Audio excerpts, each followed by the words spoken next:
সুপ্রিয় শিক্ষার্থীরা, এমএ এডুকেশনের পক্ষ থেকে সবাইকে অনেক অনেক শুভেচ্ছা এবং স্বাগতম। তো আজকের ক্লাসটা হচ্ছে একাদশ এবং দ্বাদশ শ্রেণীর শিক্ষার্থীদের জন্য। আজকে আমি ক্লাস করাবো বাংলা ভাষার অপপ্রয়োগ ও শুদ্ধ প্রয়োগ নিয়ে। তো আজকের ক্লাসে থাকবে তোমাদের জন্য খুবই গুরুত্বপূর্ণ কিছু প্রশ্ন এবং প্রশ্ন উত্তর, সাথে আমি ব্যাখ্যা করার চেষ্টা করব। চলো শুরু করি। দেখো, এখানে দেয়া আছে প্রদত্ত বাক্য, এটি একটি লজ্জাস্কর ব্যাপার। তো এখানে শুদ্ধ হবে এটি একটি লজ্জাকর ব্যাপার। এরপরে দেখো, এখানে 2 নম্বরে আছে দৈন্যতা সব সময় প্রশংসা নহে। এখানে ভুল, এখানে শুদ্ধ হবে দীনতা বা দৈন্য। তো আমরা দীনতা লিখব, দীনতা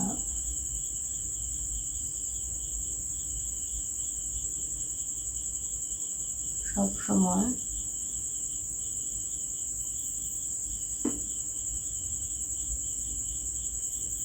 প্রশংসা নহে।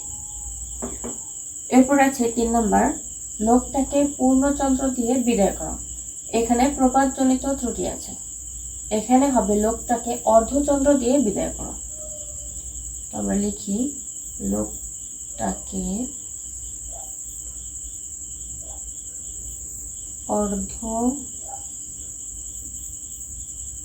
অর্ধচন্দ্র দিয়ে বিদায় করো।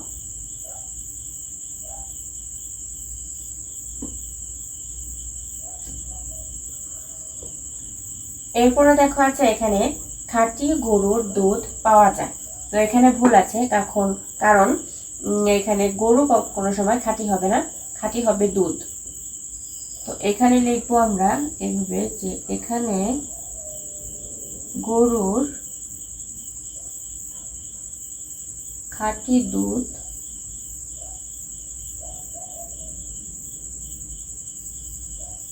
পাওয়া যায়।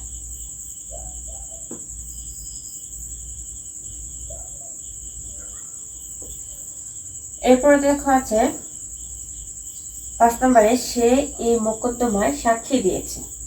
তো এখানে হবে সে এই মোকদ্দমায় সাক্ষ্য দিয়েছে, সে এই মোকদ্দমায়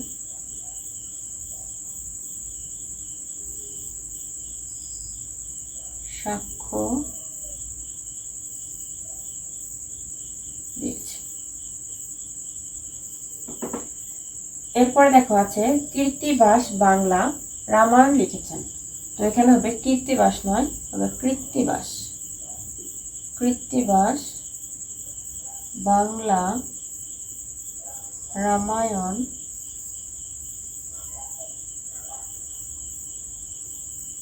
লিখেছেন।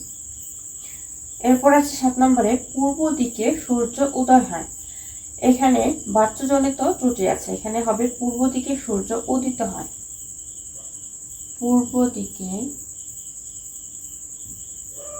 সূর্য উদিত হয়।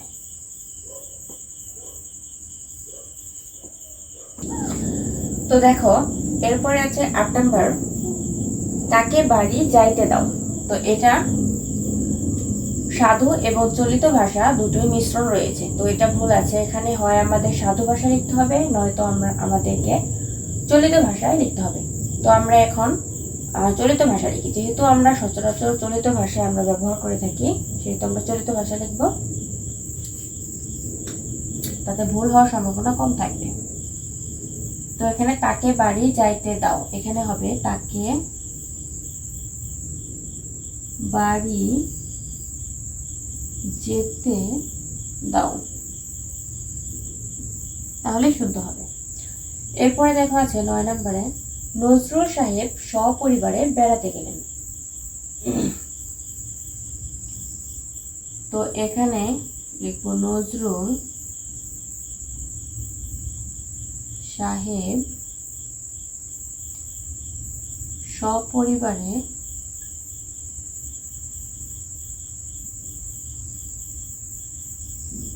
বেড়াতে গেলেন। তাহলে দেখো, এখানে প্রদত্ত বাক্যে আছে নজরুল সাহেব সপরিবারে। এখন একটু ভালো করে দেখো যে এখানে সপরিবারে দন্ত স্বর নিচে ব দেয়া আছে, সপরিবারে এখানে দন্ত স্বর নিচে ব দেয়া যাবে না। এখানে দন্ত স নিচে ব না দিয়ে শুধু দন্ত স দিয়ে প রয় শিকারি বয়কের বা বসানো রাখেন সপরিবারে, এভাবে লিখতে হবে যে নজরুল সাহেব সপরিবারে বেড়াতে গেলেন, তাহলে হবে। এরপর দেখো 10 নম্বরে গাছটি সমূল সহ উৎপাটিত হয়েছে। এখানে আমাদের ভুল দেওয়া আছে, এখানে শুদ্ধ হবে যে গাছটি হয় লেখো মূল সহ, নয়তো লিখবো যে সমূলে উৎপাটিত হয়েছে, দুইটার একটা লিখতে হবে। যেমন গাছটি সমূলে অথবা মূল সহ উৎপাটিত হয়েছে। এরপরে দেখা আছে রবীন্দ্রনাথ ভয়ঙ্কর কবি ছিলেন। রবীন্দ্রনাথ কিন্তু ভয়ঙ্কর কবি মোটেও ছিলেন না, এটা ভুল। এখানে হবে যে রবীন্দ্রনাথ বিখ্যাত কবি ছিলেন।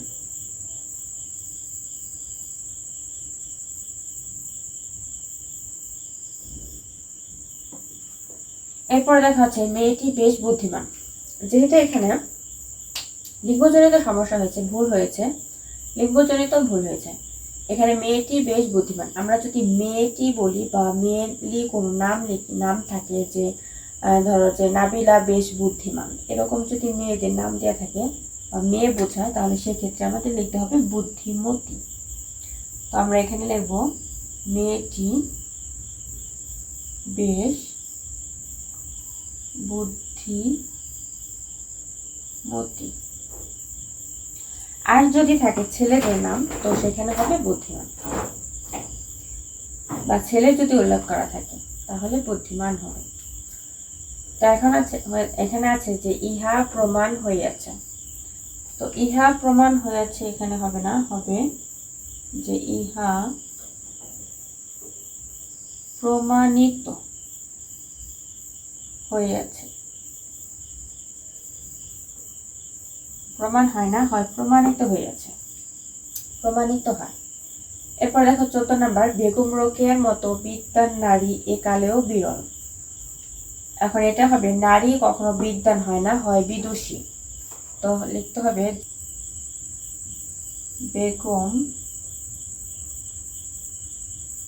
রোকেয়ার মতো বিদুষী নারী একালেও বিরল।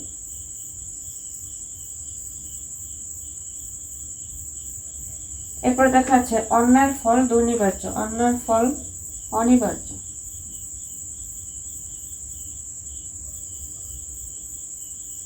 ফল অনিবার্য।